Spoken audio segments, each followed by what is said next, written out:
اور بعد ازاں حجرے سے ملنے والے زیورات کو مدینہ منورہ کے میوزیم میں رکھنے کی تجویز پیش کی گئی۔ آج یہ تمام نوادرات مدینہ منورہ کے میوزیم میں رکھ دیے گئے ہیں تاکہ عام لوگ بھی ان کی زیارت کر سکیں۔ خواتین و حضرات، یہاں پر ایک وضاحت نہایت ضروری ہے کہ شیخ آئز بھی اصل قبر مبارک تک رسائی نہیں رکھتے تھے۔ جیسا کہ ہم سب کو معلوم ہے کہ حضرت صلی اللہ علیہ وآلہ وسلم کا وصال ام المومنین حضرت عائشہ صدیقہ رضی اللہ تعالی عنہا کے حجرہ مبارک میں ہوا تھا اور وہیں آپ کی تدفین ہوئی تھی۔ اس کے بعد حضرت ابو بکر اور حضرت عمر رضی اللہ تعالی عنہم بھی وہیں پر مدفون ہیں۔ اس طرح روضہ شریف کے اندر 3 قبریں موجود ہیں۔ اگر آپ کو انٹرنیٹ پر کوئی بھی ایسی تصویر ملے کہ جس میں صرف ایک قبر دکھائی دے رہی ہو تو یہ جان لیجئے کہ یہ تصاویر جعلی ہیں۔ ویسے بھی رسول اللہ صلی اللہ علیہ وآلہ وسلم کی مرقد مبارک کی اصل تصویر دنیا میں موجود نہیں ہے، اس لیے کہ آخری مرتبہ جب کوئی رسول اللہ صلی اللہ علیہ وآلہ وسلم کی اصل قبر مبارک تک گیا تھا تو یہ 550 سال پہلے کا واقعہ ہے۔ وہ حجرہ شریف جس میں آپ اور آپ صلی اللہ علیہ وآلہ وسلم کے اصحاب کی قبریں ہیں،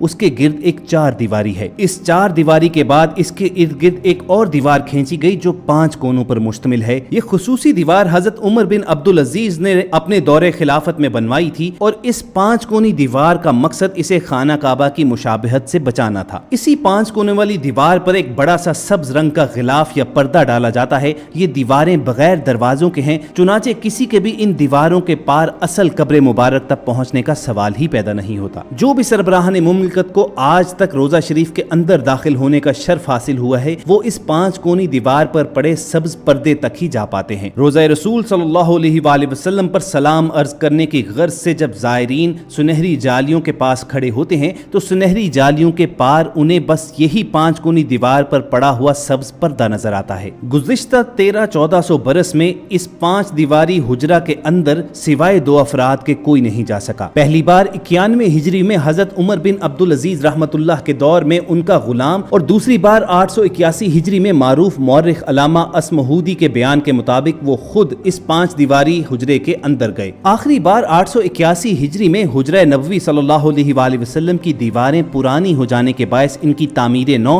اور ان کی زیبائش و آرائش کرنا پڑی۔ اس وقت نامور مورخ اور فقیہ علامہ نور الحسن اسمہودی مدینہ منورہ میں ہی موجود تھے اور انہیں حجرہ مبارک کی دیواروں کے تعمیر نو کے کام میں حصہ لینے کی سعادت نصیب ہوئی۔ علامہ اسمہودی لکھتے ہیں کہ 14 شعبان 881 ہجری کے دن 5 دیواری کو مکمل طور پر ڈھا دیا گیا۔ دیکھا تو اندرونی 4 دیواری میں بھی دراڑیں پڑی ہوئی تھیں، چنانچہ وہ دیوار بھی گرا دی گئی۔ اب ہماری آنکھوں کے سامنے مقدس حجرہ تھا۔ مجھے وہاں پر داخلے کی سعادت ملی۔ میں شمالی سمت سے داخل ہوا تو خوشبو کی ایسی لپٹ آئی جو زندگی میں کبھی محسوس نہ ہوئی تھی۔ میں نے رسول اقدس صلی اللہ علیہ وآلہ وسلم اور آپ کے دونوں خلفائے راشدین کی خدمت میں ادب سے سلام پیش کیا۔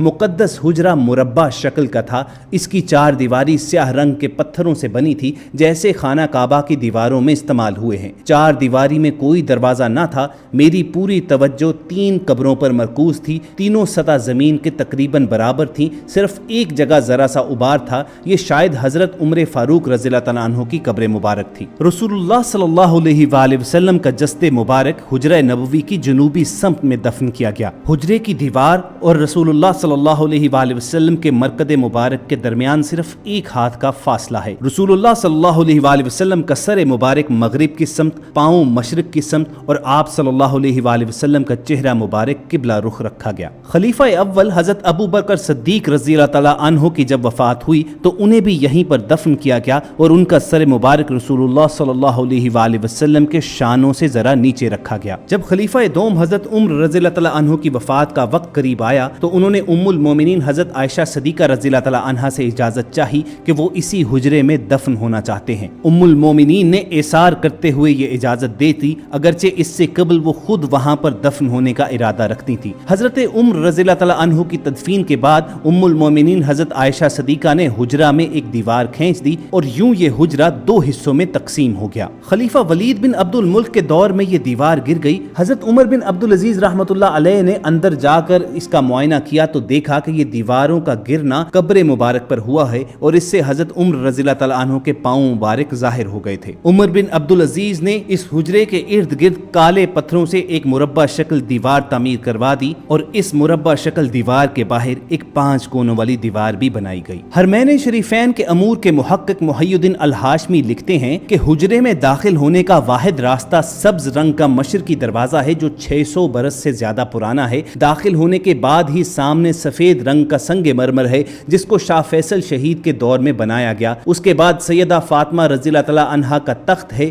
اور اس کے عقب میں ان کی محراب ہے۔ تخت وہ مقام ہے جہاں سلاطین اور حکمرانوں کی جانب سے پیش کیے جانے والے قیمتی تحائف کو رکھا جاتا تھا۔ اس تخت میں موجود تمام اشیاء کو ٹرین کے ذریعے استنبول کے توپ کاپی محل پہنچا دیا گیا تھا جہاں وہ آج تک محفوظ ہیں اور لاکھوں کروڑوں لوگ آج بھی تبرکات روضہ رسول صلی اللہ علیہ وآلہ وسلم کی زیارت کرتے ہیں۔ تو دوستو یہ تھی روضہ رسول صلی اللہ علیہ وآلہ وسلم کے اندرونی مناظر کی تفصیل جو وائس ڈیلی کی ٹیم نے آپ تک پہنچائی۔ ہمیں پوری امید ہے کہ اس ویڈیو سے آپ کی انفارمیشن میں ضرور اضافہ ہوا ہوگا۔ اگر آپ کو وائس ڈیلی ٹیم کی یہ کاوش پسند آئی ہو تو اسے لائک کر کے فیس بک اور واٹس ایپ کے ذریعے زیادہ سے زیادہ لوگوں تک پہنچائیے، اور اگر ایسی اسلامی تاریخی اور معلوماتی ویڈیوز آپ فیوچر میں بھی حاصل کرنا چاہتے ہیں تو وائس ڈیلی کے سبسکرائبر بننا مت بھولیے۔ ایسے ہی کسی اور سیشن کے ساتھ دوبارہ آپ سے ملاقات ہوگی۔ اپنا اور ارد گرد کے لوگوں کا خیال رکھیے اور سنتے رہیے وائس ڈیلی۔